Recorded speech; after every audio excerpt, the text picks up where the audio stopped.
northbound by a collision. Really slow as well up the M6 through Staffordshire at the scene of an earlier crash just by the Kill services involving a caravan with recovery work is underway, causing queues back to the Stafford services. And in Bedfordshire, northeast of Bedford, the 421 is closed eastbound off the Black Cat roundabout at the A1 junction following an accident. Really slow down the M40 through Buckinghamshire to junction 4 towards High Wycombe.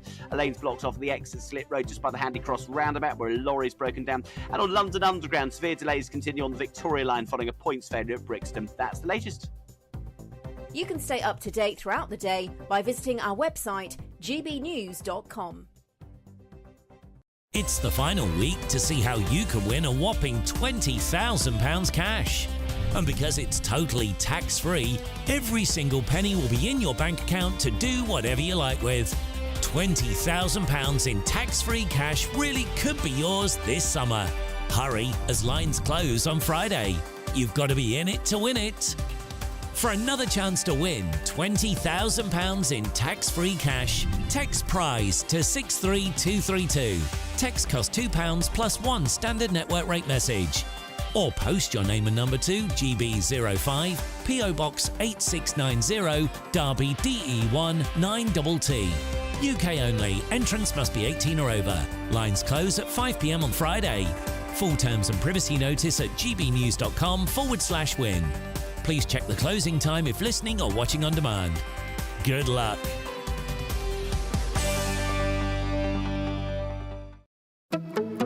Good afternoon, Britain. Good afternoon, Britain. Weekdays from midday, we bring you the most compelling stories from across the United Kingdom. And why it matters to you. From your doorstep to our inbox. That's right, we want to hear from you. Good afternoon, Britain. Only on GB News, the People's Channel, Britain's news channel.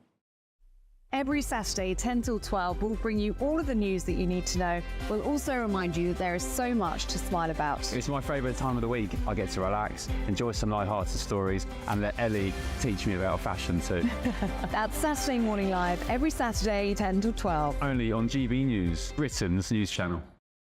In the GB Newsroom, we bring you the news as it happens. With our team of dedicated journalists across the UK, GB News brings you accurate reporting of the day's topical agenda. When the news breaks, wherever and whenever it's happening, we'll be there. This is GB News, the People's Channel, Britain's news channel.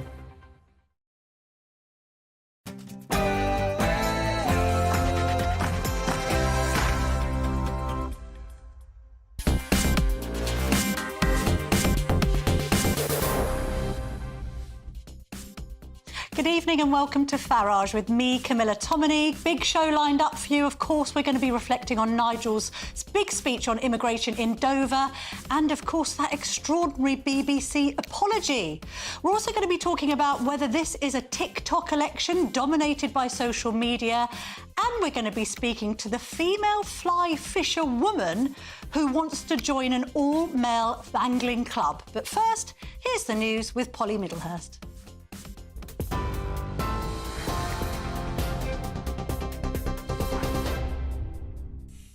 Camilla, thank you. Well, the top story tonight, pensioners could be in for a tax break collectively worth up to £2.5 billion a year as part of an election pledge by the Conservative Party. It could see tax-free allowances rising, netting around £95 a year per pensioner, rising to £275 by 2029. The Prime Minister says it'll be funded by reclaiming funds from those who deliberately evade tax. Labour described the plan as a desperate move, but Rishi Sunak said it's part of the government's overall plan. What I believe is that if you work hard all your life, you should have dignity in retirement. That's why we've protected the triple lock, which is going up by £900 this year for pensioners. But today what we've announced is the triple lock plus. We're going to increase the personal allowance for pensioners, delivering a tax cut worth around £100 to millions of pensioners, demonstrating our commitment to them, making sure that we can deliver a secure future for them. And in contrast, the Labour Party has said they oppose that policy, which means pensioners will be paying tax under any future Labour government, and that's a clear choice on offer at this election.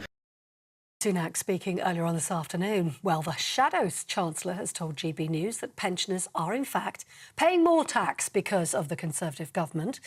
Rachel Reeves used her first major speech of the election campaign to pick out the much criticised mini-budget of Liz Truss, which she blamed for costing homeowners around £240 more every month.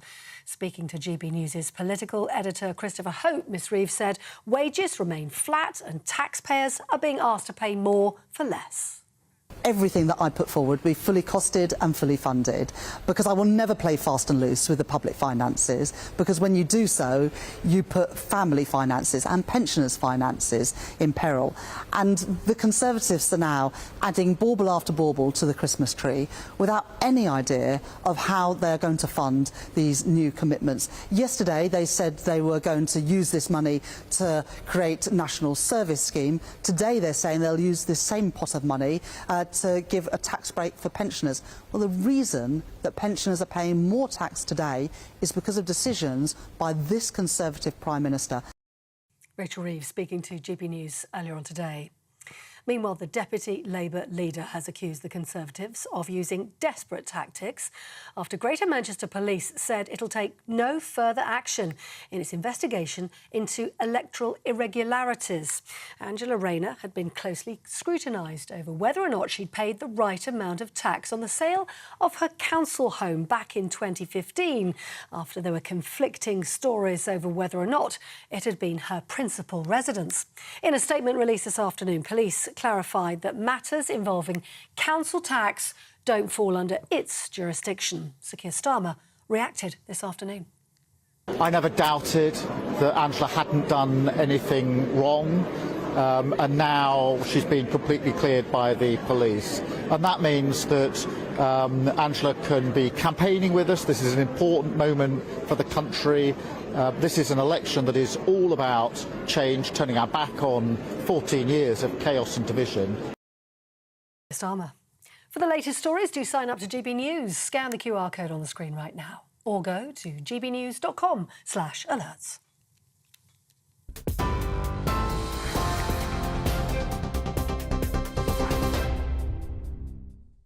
Thank you, Polly. So just to get you used to me, I'm going to be here covering Nigel's show until the general election.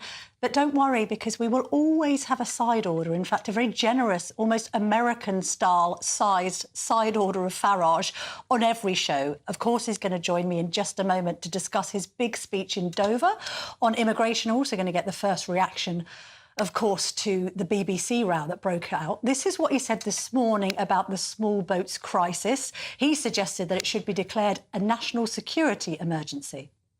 These young men that come, and I've actually filmed this, I've filmed on the 12-mile median line, people throwing their iPhones into the sea, throwing their passports into the sea, doing everything they can so that we can't track and identify them. Although it's OK, because they get an iPhone, a new one, within 24 hours of arrival. But I think this is a national security issue. Meanwhile, in Staffordshire, the Prime Minister Rishi Sunak, who has refused Nigel's offer to debate him, gave the case for him and the Conservatives to deal with illegal immigration. We're the ones that have got a clear plan, and that's how we'll deliver a secure future. The particular topic of illegal migration is a case in point. We've got a bold plan, the Rwanda scheme, to ensure that if you come here illegally, you will not be able to stay and you'll be returned. That's how you create a deterrent. The penny is dropping across Europe that is the right approach. We're going to be speaking to political editor Chris Hope in just a moment. But before that, I'd like to know what you think about immigration. Is it going to affect your vote? This immigration emergency that Nigel has spoken about in Dover this morning. There's an argument, isn't there, that actually the electorate's more concerned about the economy than immigration, that some people are a bit ambivalent about whether the Rwanda plan can stop the boats. I'd like to know what you think. Is immigration going to be the major factor that affects who you vote for? Whether you might be a disgruntled Tory, perhaps you're more convinced by reform. Do you vote as a Labour voter on immigration? Are you convinced that Starmer, Rayner et al., Yvette Cooper can smash the smuggling gangs? Get in touch with us. It's farage@gbnews.com or on X with the hashtag #FarageOnGBNews. Joining me now, as promised, is Christopher Hope. Christopher, of course, GB News' political editor. You've had a busy day, day 6 of the campaign, Chopper. My goodness, have we got the energy for this? Have we got the stamina? I hope so. And you've been busy, first of all, covering Nigel's speech. It made headlines across all publications and broadcasters, but not necessarily in a way that you might expect, not least after BBC presenter Geeta Guru Murthy's mask appeared to slip when she made a remark in reaction to some of the comments he had made. That's right. That was from the BBC there, those remarks saying that that was inflammatory comments. The BBC then had to apologise. It just shows, I think, that we are in getting towards the white heat. At least the embers of the election campaign are warming up in the grate right now. Today I was in Derby with Rolls-Royce, Camilla, listening to Rachel Reeves, and I was so struck by what she was saying and how the Labour Party is so careful not to make any unfunded statements of any policy at all against the Tories, who are spending billions over the weekend on plans for national service for young people, and then this triple lock plus for the pension. That's $4 billion or so they found down the back of the sofa. It struck me about how you've almost reversing the roles of 2017, 2019, when the Tories accused Jeremy Corbyn of having a magic money tree, how they're being very careful with all our money. And now you have the reverse, with Labour saying we can't spend any money anywhere at all against the Tories, who are offering up all sorts of bold ideas. I interviewed Rachel Reeves and asked her at this exact point on what taxes she might increase were she to become Chancellor. This is what she had to say. In your plans, you've said corporation tax won't go up above 25% before 2030. What about income tax and national insurance? Will that also not go up in those 5 years? So I want taxes on working people to be lower, but I'm not going to make commitments without saying where the money is going to come from. But I can make the commitment that income tax and national insurance won't go up under a Labour government. And of course, the whole 5 years. The whole 5 years of the next Parliament. And on corporation tax, and obviously here with businesses at Rolls-Royce today, have made the commitment that we will freeze corporation tax at its current rate. But if there is any threat to our competitiveness by other countries reducing their corporation tax, of course, we would always look to act. There you have it there. So I'm ticking them off here. Income tax, corporation tax, national insurance, none of those will go up in the first 5 years of a Labour government, Camilla. I also asked her just for you about a wealth tax, Camilla, and she made very clear that they're going nowhere near wealth tax. So where can this a future Labour government work to win, given their polling that is looking like it might happen? Where will they raise the money? Well, they won't answer on VAT and maybe some action on pensions and some speculation, but she is boxing herself in, Rachel Reeves, on what she cannot raise money, and they are hoping that the growing economy, it is forecast to grow over the next couple of years or so, although quite anemically, that can fund maybe some tax cuts for the working people she always talks about. Well, it's interesting, isn't it, about the wealth tax? I mean, I'm flattered, Chris, that you think I would be directly affected by this. But, of course, because of fiscal drag, the tax rate bands being frozen for this amount of time, actually people, and that includes pensioners, just in light of Rishi Sunak's argument today about not taxing pensioners, that's all happened because under the Conservatives, people have been fiscally dragged into tax rate bands that they shouldn't really be in and shouldn't necessarily stay in. What I found interesting about Rachel Reeves is this whole Labour's now the party of business, although I note that it was pointed out that those 122 businesses that appear to have endorsed Labour, somebody quite shrewdly pointed out that none of them are FTSE CEOs. So they've cobbled together that list of supporters, but doesn't quite seem to be as robust as she's making out. No. I asked the question, actually, in the Q&A, are you relaxed about people being rich? I said, she'd asked, are you a socialist? That's the question of the weekend.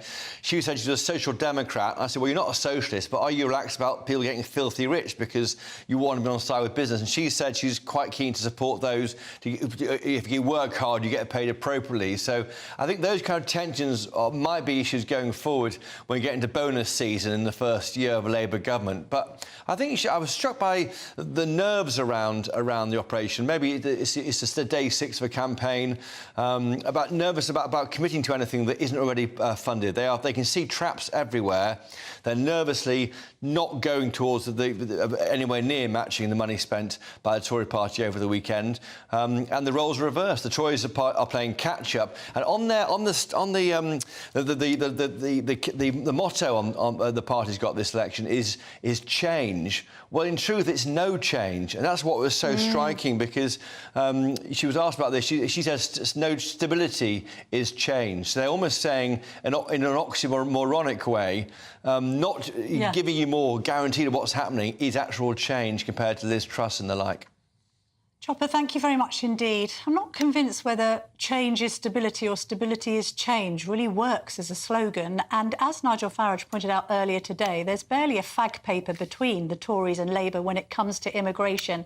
As I said earlier, this speech made headlines across all publications and broadcasters, but not in a way you might expect, after BBC presenter Geeta Guru Murthy's mask appeared to slip when she made this remark in reaction to some of the comments that Nigel made. About the wave of, and I'm using his words, not mine, aggressive young males that are coming into Poland, having crossed the Mediterranean, and he has said that this is now a matter of national security. Nigel Farage with his customary inflammatory language there at a Reform UK press conference. He declined to stand for a seat, but we will have more. Customarily inflammatory. Well, later Guru Murthy did make this apology. Nigel Farage. Now, an apology. Earlier today, we heard live from Nigel Farage speaking at that election event we just saw. And when we came away from his live speech, I used language to describe it, which didn't meet the BBC's editorial standards on impartiality. I'd like to apologise to Mr Farage and viewers for this. Well, joining me now is the man of the moment himself, Nigel Farage. Nigel, we look forward to an Ofcom investigation, don't we? Gotcha. I mean, all she did was just expose the sheer prejudice and bias that exists within the BBC. What was interesting was, I've never seen the BBC in my life apologise that quickly. But remember, last year they fought me for 5 days over the debanking row. And I battered them, and in the end they had to give in. So they realised, you know, I mean, I can be a very nice friend, but I tell you what, Camilla, I'm a horrid enemy. Indeed so. I mean, you were pleased with the apology, of course, though. Oh, yeah, look, I accept it. I'm happy with it. Thank you very much. It's just the fact that the very comment began customary yes. Inflammatory comments. That said absolutely everything about the BBC. And really, it said why GB News was formed 3 years ago.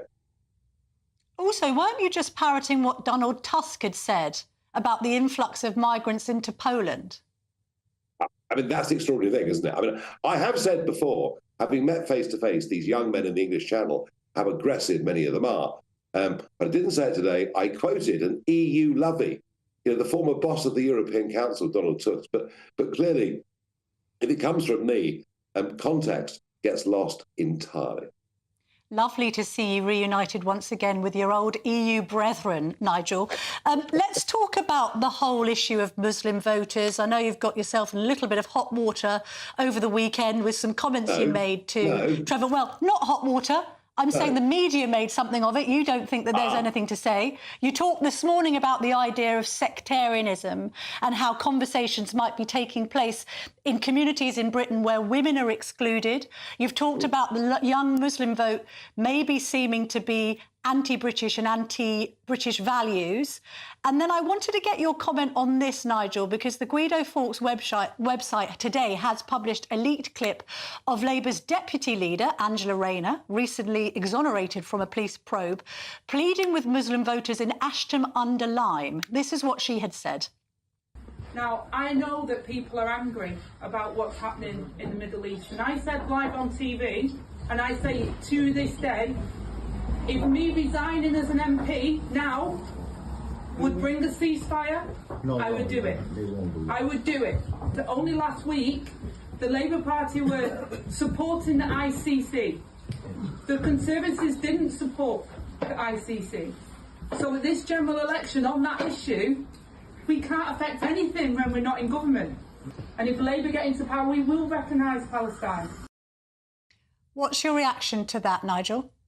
Well, there she is begging, literally begging to the Muslim elders to say, please don't vote for George Galloway. Please vote for me. We'll be as nasty as Israel as we possibly can be. We'll back the ICC's call, the International Criminal Court's call for Netanyahu to be arraigned as a war criminal. How many women in the room? None. And my point is this. Surely modern day British values mean that women are equal. At least I thought they did. No longer. No longer. Not with this new form of sectarian politics that excludes women completely. And what it goes to show is the extent to which mass immigration, lack of integration, has changed British society. Now, some people may think that's fine. I don't. I'm deeply uncomfortable with it. And I must say, what happened recently in the local elections, when you had councillors being elected in Leeds and Bradford and Burnley and elsewhere, coming out of the count screaming, Allah Akbar, or we're coming to get you, there is a problem. And the problem is with 18 to 24-year-old young Muslims in Britain, nearly a quarter of whom support jihad. These are not British values. And all I've done over the last few days is say, can we please have a grown-up debate? OK. I mean, I think there are some British Muslim women who would rail against that. Some of them are elected in Parliament and are campaigning as we speak. Also, there was an interesting piece in The Spectator by a young British Muslim citing different polling, which suggested that 80% of young British Muslims enjoy being in Britain, appreciate what Britain gives them as members of an ethnic minority group.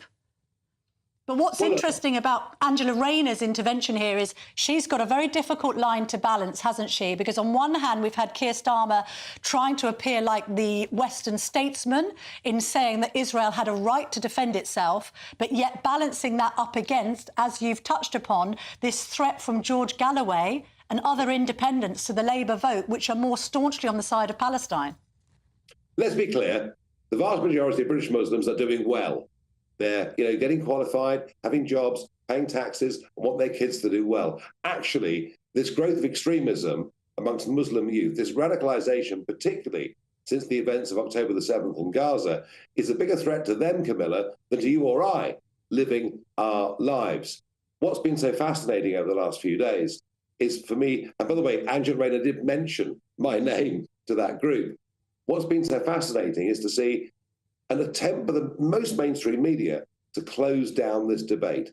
We should be talking about this. If we have a growing band of young Muslim men and women, men mostly, in this country, who despise everything we stand for, I think that is a problem. Nigel, we've got to leave it there, but thank you very much indeed for your time this evening after what I know has been a very busy day. Well, we still want reaction to our central question of tonight's show, which is, will the immigration debate affect your vote? Will it change who you vote for? And please get in touch with us, as ever, at gbnews@gbnews.co.uk. Let's give you some of that feedback now, actually. Rory says, as a Labour member, I'm very confident in Kieran Yvette Cooper smashing the gangs and bringing control to the border. Do you agree with that? We'll hear more about that in just a moment. If you want your news to be straight talking... This is a nightmare for the Conservatives again. Down to earth. It's not just Nottingham where this is happening, is it? And most importantly, honest. Hard-working, middle-class taxpayers, they'll get the book thrown at them. Then catch me, Martin Daubney, Monday to Friday, 3 till 6 p.m. on GB News, Britain's news channel. I'm Stephen Dixon, and thanks for joining us on GB News, Britain's news channel.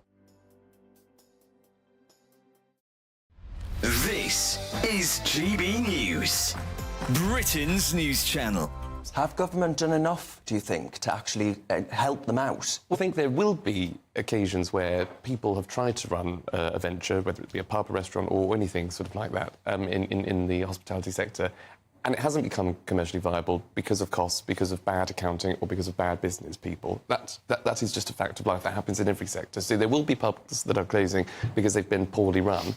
But I do think there will be occasions where people are forced out of the market. So if local councils aren't being able to pass on business rates, for example, maybe central government can do more. It always tries to do more to cut beer duty and things like that to keep pubs going. So I don't think it's necessarily just as plain as what James is saying is that, you know, bad pubs will just inevitably be falling by the wayside. The idea that you two gentlemen, you raging capitalists, support the government stepping in to protect pubs seems to be particularly peculiar. If a pub isn't commercially viable, it has to be allowed to fail. Well, Sadiq Khan, you know, he has a nighttime czar that he pays well over 100 grand. Yes. And businesses are going under like you wouldn't believe in London. She's a real nightmare. What's your point? Well, the point is that Labour aren't exactly helping out these businesses, are they? So I'm saying that pubs should not be protected by the state. I'm all for a pub. Well, I'm not suggesting that we subsidise pubs. Well, that has been suggested. That's what James May is railing against. Although I have to say, it's all very well for James May and presumably his very posh gastropub. But if a pub is not fit for purpose, and May makes this point, you know, you've got to have decent, clean loos and a clean pub. And also, realistically, in this day and age, you know, times change, you've got to put on some decent grub as well if you want it to survive. We can't have the government stepping in to save our pubs. And anyway, my understanding over the last 10, 20 years, as a percentage, we haven't lost that many pubs, so they're not going under anytime soon. I'm Isabel Webster. Thanks for joining us on GB News, Britain's news channel.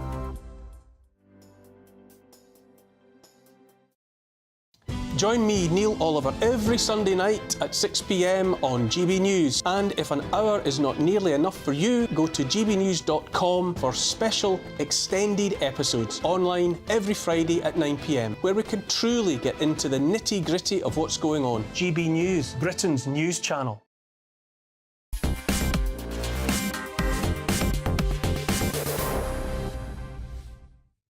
Welcome back to Farage with me, Camilla Tominey. Now, before the break, I asked you, how will the immigration emergency affect your vote? And we heard from Rory, who said that would make him vote for Labour more than the Conservatives or Reform. What are the rest of you saying? Peter says, after voting Tory all my life, never again because of the failed migration policy. Denise says, I've always voted Conservative, but feel they are not Conservative anymore and will be voting Reform.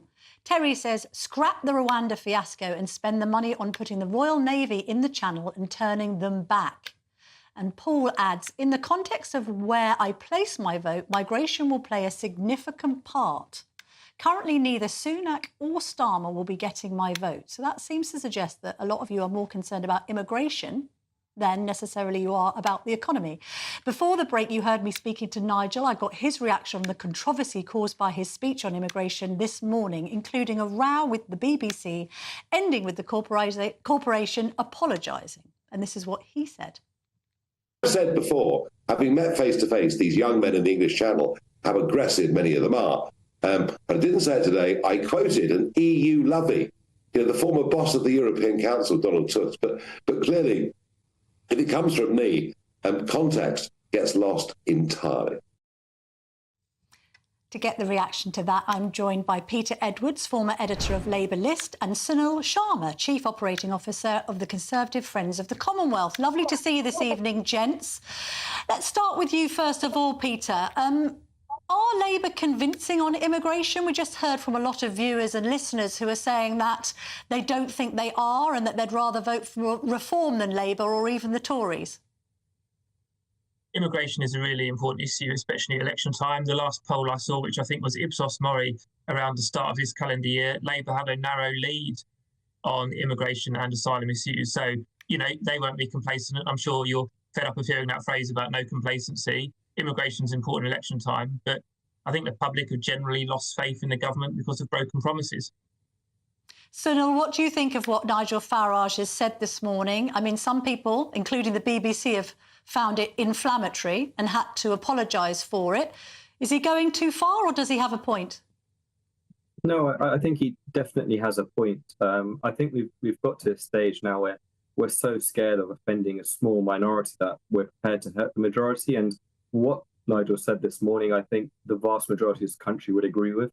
I think naturally people more London-focused, London-based mainstream media will maybe see offence to it, but all of his statistics used are factual. We know that majority of men are the ones that come in via the English Channel, via the votes. We know this for a fact. We know that they find it harder to adapt into society when you have large volumes. You can look across at Sweden, Scandinavian countries who are going a lot stricter with their immigration now. So everything he said is pretty much a fact and can be backed up by other countries in very similar situations. So I think what he's said is completely right, and we should, I think it's basic common sense is what he used today. Peter, Keir Starmer's success on July the 4th is going to depend on him persuading the disgruntled, persuading the undecideds.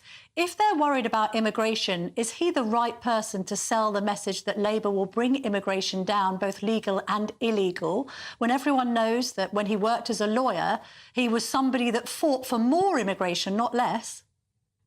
Well, I don't think it's true to say fought for more immigration, but you'll be aware that a barrister adopts a cab rank principle in terms of how they take on their clients. But look, I want to go back to this point about Nigel Farage, because I don't think Nigel Farage speaks factually. I think he spreads division, and I think he does so deliberately because he's an extremely canny politician. So to take one example, he talked about Britain moving towards a sectarian politics where women are excluded.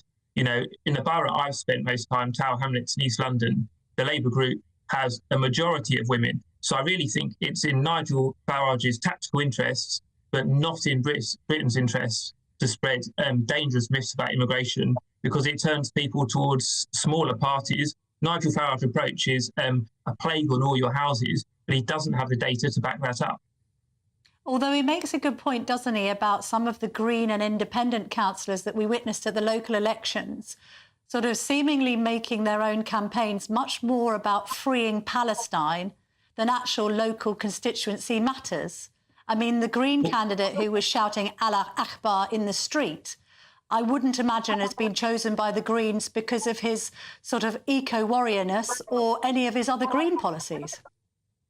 Well, you shouldn't be shouting that, and you'll have to ask the Green Party about the Greens. I'm a Labour supporter through thick and thin. But of course, what's happening in the Middle East is a massive source of distress to all of us. An horrific anti-Semitic attack on October the 7th, and then an unbelievable loss of life in Palestine, over 30,000 now. It's inevitable that when we're witnessing such distressing scenes, that's going to touch upon British politics. Indeed, it'd be strange if British politicians or candidates were not talking about that, whatever their view.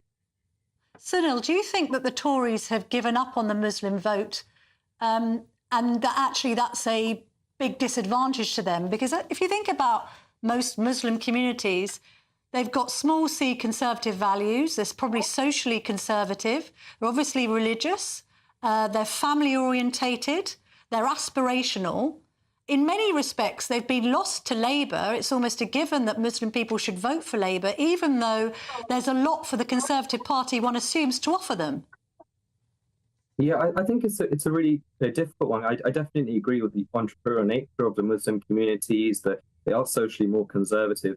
But there are some harsh facts that, again, these are statistics, what Nigel Farage is saying and parts of the Conservative Party are saying, which is that there is an issue in terms of adaptability, in terms of how much they are adapting. Now, plenty of the Muslim communities are, and we can see differences depending on even which parts of the world that they come from. But I'll give you a statistic about when Nigel Farage had his sort of, when he's talking about men in terms of the focus with Islamic men, 70% of Muslim women are unemployed versus 20% of Christian women. 55% of all British Pakistanis are married to blood relatives, so over a second cousin. 37% of babies born between 2007 and 11 to British Pakistani parents are first cousins. We know statistically, scientifically, if it's a cousin marriage, you have double the chance of a birthing defect. This poor child has a much significant difficulty of life. 90% of 43,000 extremists on the MI5 watch list are Islamically related. We know about what happened in Rotherham in terms of those women that were raped and abused and sold by largely Pakistani men. These are serious problems going on in our country, and I don't think when Nigel talks about it, or other Conservative MPs, or even some Labour MPs who talk about it, that they should be tarnished with this Islamophobia flag, which is what has happened to Nigel Farage this morning, which I think is deeply unfair. We need to ask the questions of how do we bring these people more into our society. Peter, very quick response to that, please. I'm really concerned about generalisations, like I've just heard. I'm a Christian. We've got different views about sex before marriage and sexuality. There's different views within Islam about sex before marriage and sexuality. Let's not mix these up. Yeah, it's not the right approach. Generalisations are never helpful when talking about different ethnic or religious groups. Peter Edwards and Sunil Sharma, thank you very much indeed for joining me this evening. Now, as the general election fast approaches, are the days of doorsteps, door knocking and leaflets over? Is in fact the election going to be won on TikTok? We'll find out next. Good evening. From the Met Office, here's your latest GB News weather update.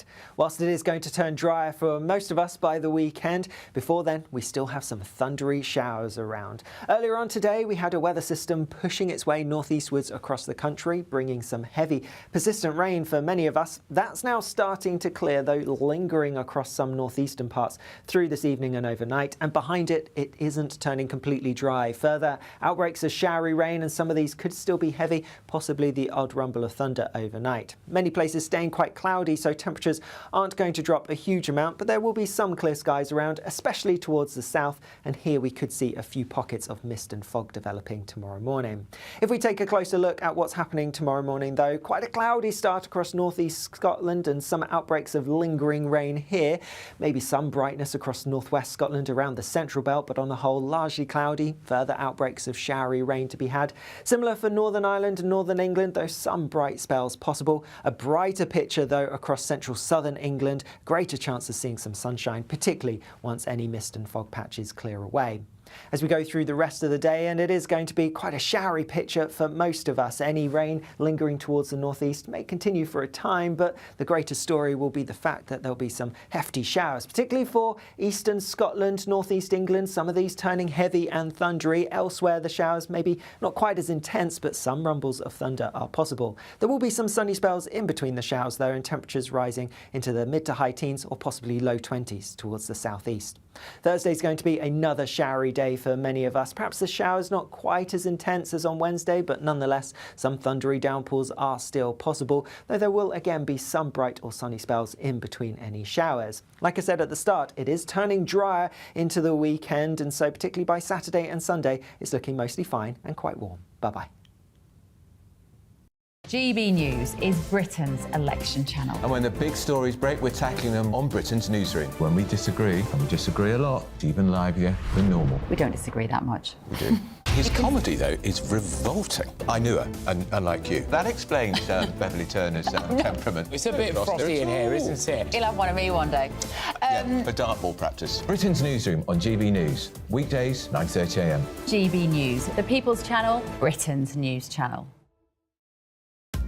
Are the newspapers getting you down? My wife didn't divorce me that month. Struggling to separate the wheat from the chaff? I know that it's a bit of a circus at the best of times. Well, don't worry, Headliners has got you covered. We'll take the burden of reading the day's news, and if we get depressed, who cares? It's an occupational hazard, frankly. That's Headliners on GB News from 11 p.m. till midnight, and the following morning, 5 till 6 a.m. on GB News, the comedy channel. Nah, just kidding. Britain's news channel.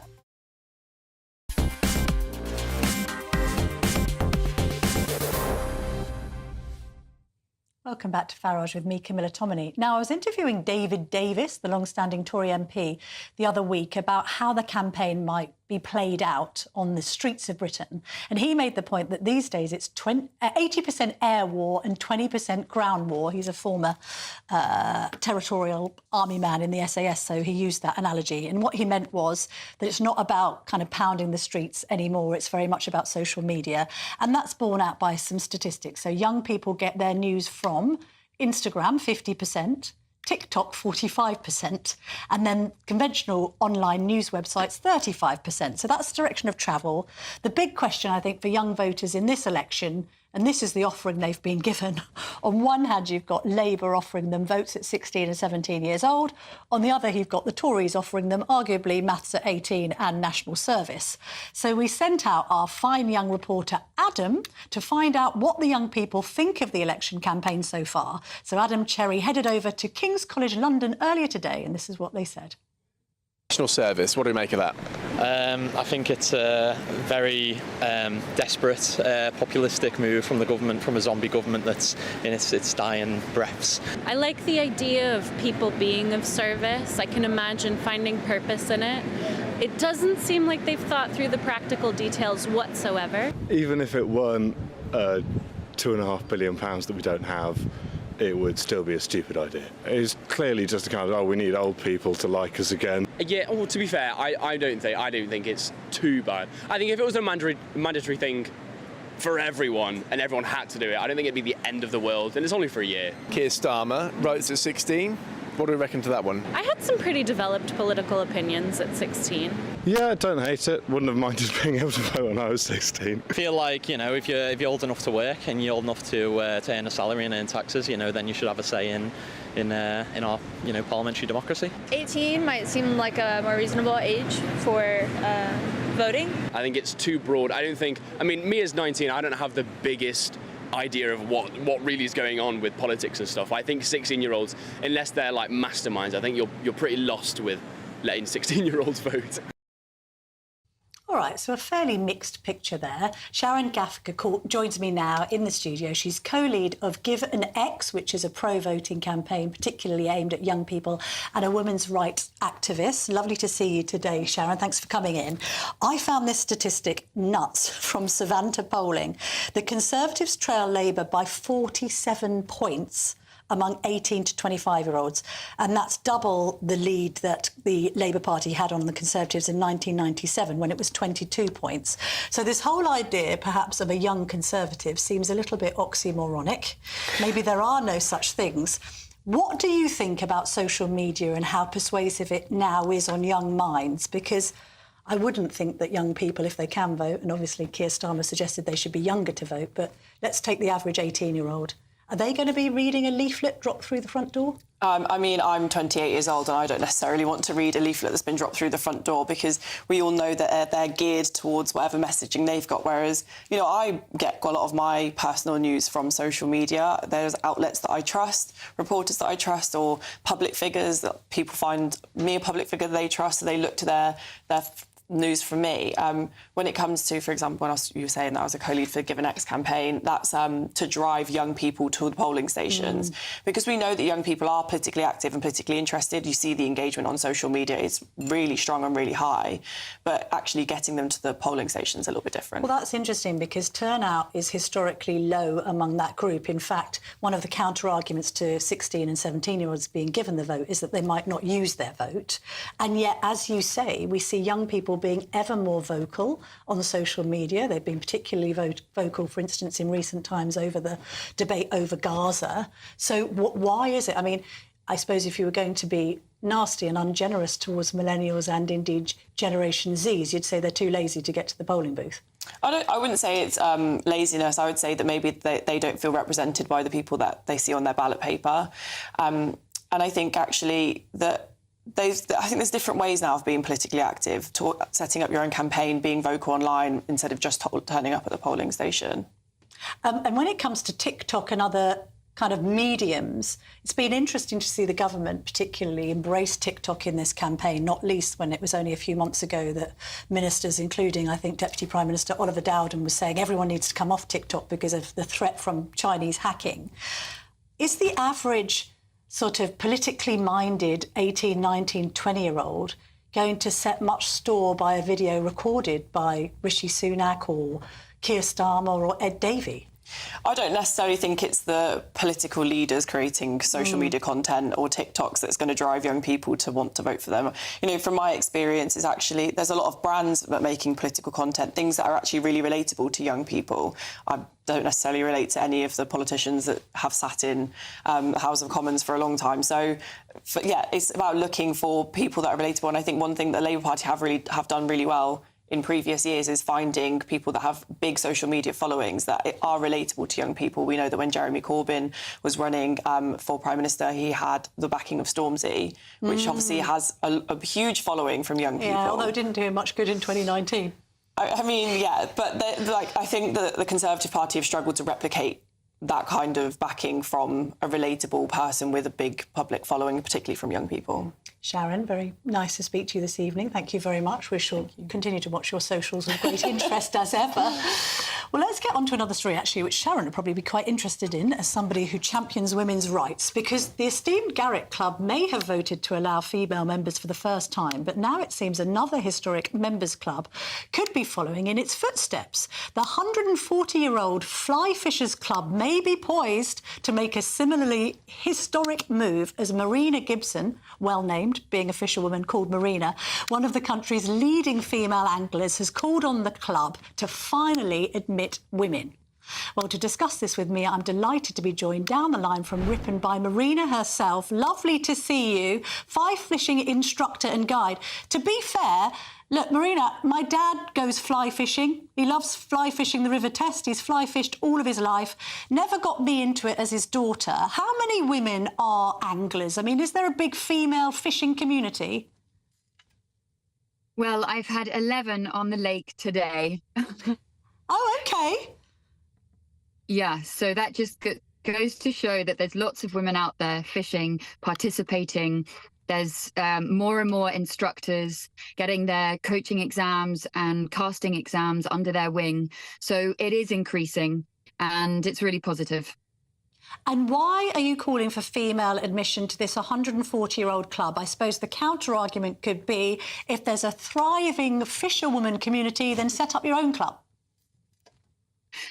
Yeah, I think it's been a running joke for a long time, and I think that it would just be wonderful to have access to the archive and the education that they have in the Fly Fishers Club. And it's really, you know, fishing as a whole in general is a hugely inclusive sport, and I think that it would just be great to be able to walk through the doors and not feel like you have to be invited, or you know, you're only allowed to go in the evenings, that you can just go upstairs and relax, sit down, read a book, and have really great conversations with fellow anglers. Do you reckon that we need to get King Charles involved in this? Because I note that he's a patron of the Fly Fishers Club, which is based in Mayfair. He is, yes. I mean, look, that's not for me to say, but it would be wonderful. I know that a lot of members are very keen, and, you know, a lot of people don't like change, and that's completely okay. But let's hope that, you know, one day we can join them. I notice actually that reaction has been quite positive. The club last had a vote on this in 2013, where they rejected the idea of female members. But in a quote, a spokesman said that this suggestion of admitting female members was, quote, under consideration. So that might be a little bit of progress. That's positive. And we can only live in hope. We can only live in hope. I can't leave this conversation without asking you, as an angler, what's the biggest fish you've ever caught? Ooh, good question. I think it would have to be the 120-pound tarpon in Mexico. Oh, my goodness me. I know. I was expecting you to do a hand gesture there, Marina, and say it was this big. It's too big. It's so big we can't even see your hands. Look, all the very best with the campaign, and lovely to speak to you. Thank you for sparing the time this evening. Thank you so much. Every day, as you know, on Nigel's show, we have a What the Farage moment. I like to call it Can You Believe It, because I'm taking ownership of this show until July the 4th. So I think when we say What the Farage or Can You Believe It, we do have to look at Sir Ed Davies' campaign today. He fell into the water at least 3 times while paddleboarding on Windermere, which is strange because the Liberal Democrat leader has been banging on, hasn't he, about the quality of our waters, the quality of our rivers and lakes, which he says are full of sewage. In fact, the Liberal Democrats of today suggested that they should get Clean Rivers campaigner Fergal Sharkey on their books. If you're that worried about sewage, why on earth are you spending hours and hours in the water that you're saying isn't clean enough? Slightly strange, and I'm not sure the best day of campaigning for the Liberal Democrat leader. Anyway, that's the What the Farage moment. In a moment, we're going to talk about Israel and that, well, it was described by Benjamin Netanyahu as a tragic accident that saw a refugee camp bombed. More on that later. I'm Patrick Christie's. Every weeknight from 9, I bring you 2 hours of unmissable, explosive debate and headline-grabbing interviews. What impact has that had? We got death threats and the bomb threats and so on. Our job is to do what's in the best interest of our country. You made my argument for me. My guests and I tackle the issues that really matter, with a sharp take on every story. I'm hearing it up and down the country. That was a beginning, not an end. Patrick Christie's tonight from 9 p.m. only on GB News, Britain's news channel. This is GB News, Britain's news channel. He's meeting his father, the King, for just the second time since his father's cancer diagnosis. Harry's going to an Invictus Games gig at St Paul's on Wednesday, and his father is hosting a garden party at Buckingham Palace. Once they're all said and done, about 7 p.m, they are going to meet, apparently. Yeah, but wonderful. crucially not the Princess of Wales. Well, I think it's a wonderful story, and obviously you would. If you're visiting the country, you haven't seen your dad and he's ill with cancer, of course you would go grab a Costa. Can't wait to see the pictures of them in Costa together, just having a little catch-up. Do you know they might embrace? I would hope so, but... Do you know, I think it's really important that life's too short not to have a relationship with your family. I know too many people that aren't speaking, or they've fallen out because of money or whatever, and we're only on this earth for a very short time, and what a shame not to have a relationship with your own haven't they? son. I mean, it's the trust issue that is really the problem here, and straight after this they're going to be heading off to Nigeria, and they're still involved in all of these sort of like commercial and media activities. If you don't have that trust there with your family, and you're responsible for breaking that trust down, it's not really, it's sort of on you, isn't it? It's still mendable, though, I think, and we've all got people in our family that maybe we wouldn't trust with our bank details or something like that, so they can just not. You know, Charles shouldn't be going to Harry, guess what, you can't tell anyone. He's like, that's not what they're going to talk about, are they? They're not going to tell him anything. The King is his father, but it's different, isn't it, if it's your brother, it's your sibling, whereas a father's probably perhaps more likely to be forgiving and to be wanting to sort of reunite. Do you think maybe it's going to be harder for him to mend that relationship with William and Catherine? I think it's really, really hard. I mean, I can't see how but they need to get in a room together. They need to speak. The only way that you are going to break down barriers when it comes to relationships is by facing it and speaking about it. You say life's too short, but some would say, well, that's a perfect reason not to tolerate any nonsense.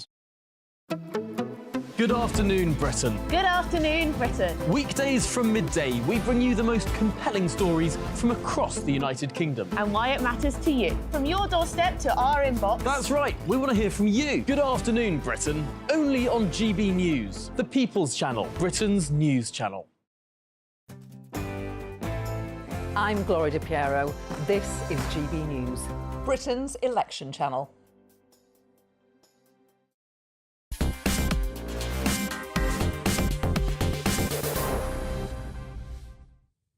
Welcome back to Farage with me, Camilla Tominey. Let's talk about the situation in the Middle East now. Ireland, Spain and Norway have all formally recognised the Palestinian state. And that comes as several Israeli tanks on Tuesday reached the centre of Rafah. According to Reuters reports, the death toll in the air attack on displaced people in Rafah has now risen to 21. As I said earlier, Benjamin Netanyahu, the Israeli Prime Minister, described the airstrike as a tragic mishap. I'm joined now by David Menzer. He's a spokesman for the Israeli government. Thank you very much indeed for joining me this evening, Mr. Menzer. You can appreciate, can't you, the outrage against this attack on displaced people who were ushered to what they thought was a point of safety, only to end up being bombed. I mean, it's a tragic accident, as Netanyahu has stated, but this is catastrophic, isn't it, when it comes to Western support for the Israelis' war effort? So thank you for having me join you, Camilla. You know, we just released the preliminary results of the army investigation just this afternoon. And what the investigation found was that we used two of the smallest munitions, 17 kilograms each, to get these two terrorists very much wanted, very much chased by us because they're the heads of Hamas in Judea and Samaria, responsible for many Israeli deaths, but also responsible for British deaths as well. You remember the case of Lucy D, a Brit, and her two daughters who were killed just about a year ago. So these two individuals who we targeted and we reached, now the preliminary results of the investigation have told us that these two munitions that were fired very carefully, very precisely, with precise intelligence, those themselves didn't cause the fire which killed people. It was the munitions which were next to those terrorists in that Hamas compound which killed so many people. Now, of course, any civilian death, and all these civilian deaths, the Prime Minister is absolutely correct. It is an absolute tragedy. But let's be clear, all of the blame for civilian tragedies, especially in this case, must land at the feet of Hamas. They are responsible for this war. They started this war. They perpetuate this war. They don't want to give our hostages back, 125 people, and they continue to wage war upon us. So the blame for these civilian deaths lies firmly at the feet of Hamas. Mr. Minster, I completely appreciate what you're saying about the hostages. We must never forget them, 125 people still in captivity. And indeed, we all support the message of bringing them home. Equally, there are many watching and listening to GB News who agree with Israel's right to defend itself. However, incidents like this, you must admit, mean that you may start to see sympathy for the Israelis' actions wane, not least in the Western world. I mean, this incident has prompted yet more marches in protest on the streets of Great Britain. Well, this is my point, Camilla. These deaths were caused by a Hamas munitions dump. That's what the army released today. You know, when we've made mistakes in the past, we hold our hands up and we say we've made a mistake and we correct our practices accordingly. But in this instance, yes, of course, again, the civilian deaths are tragic, but they've been caused by a Hamas munitions dump, ammunitions that were meant to kill me and my people and Israelis and anyone that's here, any freedom-loving people. We would, all of us here, prefer not to have anyone's sympathy.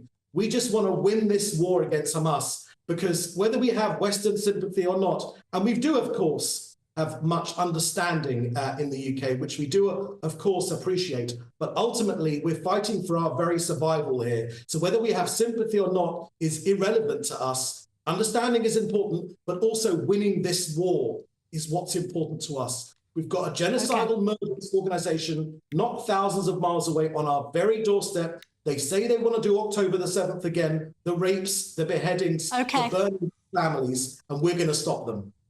David Menser, thank you very much indeed for joining me this evening. Tom Harwood's in the studio with me. Tom, what have you got coming up on State of the Nation? A huge amount. There's this developing story about Diane Abbott at the moment. She, of course, was suspended as a Labour MP. It appears tonight she's got back the whip, but confusion over whether or not she'll be allowed to stand as a Labour candidate. It appears that the investigation was over 6 months ago, even though on Friday Keir Starmer said it was still ongoing. It's an almighty mess, and we'll be trying to get to the bottom of that. That, and also pensions, of course. How's it all going to be paid for? Brilliant. Stay tuned for State of the Nation next, and I'll be back tomorrow at 7 p.m. But first, here's the weather with Alex Burkhill. Looks like things are heating up. Boxed boilers, sponsors of weather on GB News. Good evening. From the Met Office, here's your latest GB News weather update. Whilst it is going to turn drier for most of us by the weekend, before then we still have some thundery showers around. Earlier on today we had a weather system pushing its way northeastwards across the country, bringing some heavy, persistent rain for many of us. That's now starting to clear, though lingering across some northeastern parts through this evening and overnight, and behind it, it isn't turning completely dry. Further outbreaks of showery rain, and some of these could still be heavy, possibly the odd rumble of thunder overnight. Many places staying quite cloudy, so temperatures aren't going to drop a huge amount, but there will be some clear skies around, especially towards the south, and here we could see a few pockets of mist and fog developing tomorrow morning. If we take a closer look at what's happening tomorrow morning, though, quite a cloudy start across northeast Scotland and some outbreaks of lingering rain here. Maybe some brightness across northwest Scotland around the central belt, but on the whole largely cloudy. Further outbreaks of showery rain to be had. Similar for Northern Ireland and Northern England, though some bright spells possible. A brighter picture, though, across central southern England. Greater chance of seeing some sunshine, particularly once any mist and fog patches clear away. As we go through the rest of the day, and it is going to be quite a showery picture for most of us. Any rain lingering towards the northeast may continue for a time, but the greater story will be the fact that there'll be some hefty showers, particularly for eastern Scotland, northeast England, some of these turning heavy and thundery. Elsewhere, the showers may be not quite as intense, but some rumbles of thunder are possible. There will be some sunny spells in between the showers, though, and temperatures rising into the mid to high teens or possibly low 20s towards the southeast. Thursday's going to be another showery day for many of us. Perhaps the showers not quite as intense as on Wednesday, but nonetheless, some thundery downpours are still possible, though there will again be some bright or sunny spells in between any showers. Like I said at the start, it is turning drier into the weekend, and so particularly by Saturday and Sunday, it's looking mostly fine and quite warm. Bye-bye. A brighter outlook with Box Solar, sponsors of weather on GB News.